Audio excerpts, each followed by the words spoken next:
حضرت عبداللہ بن مبارک رحمۃ اللہ تعالیٰ علیہ فرماتے ہیں لالچ کے رشتے ہیں دنیا کے، لالچ کے۔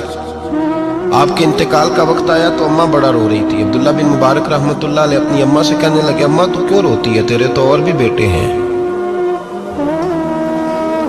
تو کو میرے بعد لوارث تو نہیں ہو جائے گی، آخری وقت ہے، نزع کا عالم، اماں تو کیوں روتی ہے، اور بھی بیٹے ہیں۔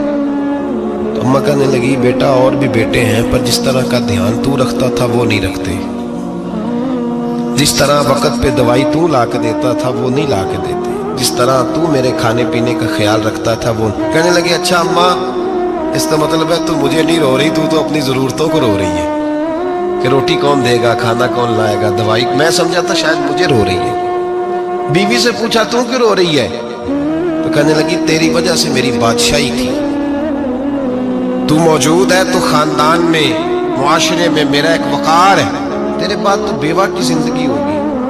آپ فرمانے لگے اوہو میں سمجھا تھا شاید مجھے رو رہی ہے، تو اپنے وقار کو رو رہی ہے۔ بیٹوں اور بیٹیوں سے پوچھا تمہاری آنکھوں میں کیوں آنسو چھلکتے ہیں، کہنے لگے ابا جس پیار سے باپ شادی کرتا ہے دوسرا کوئی نہیں کر سکتا، اور جس محبت سے باپ لا کے کما کے دیتا ہے دوسرا کوئی نہیں دے سکتا۔ فرمانے لگے اوہو میں سمجھا تھا مجھے رو رہے ہو، تم تو شادیوں کو رو رہے ہو، میرے ساتھ تو تعلق ہی نہیں۔ پھر عبداللہ بن مبارک رونے لگے اور پھوٹ کے روئے۔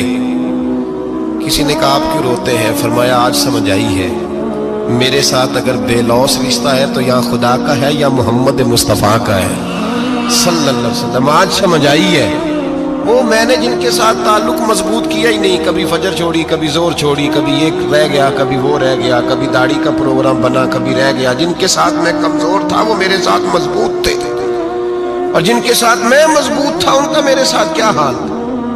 یہ کمزوری ہے رشتوں میں، وفا نہیں۔ ہمیں تو بھائی کام پیارا ہے، چم نہیں۔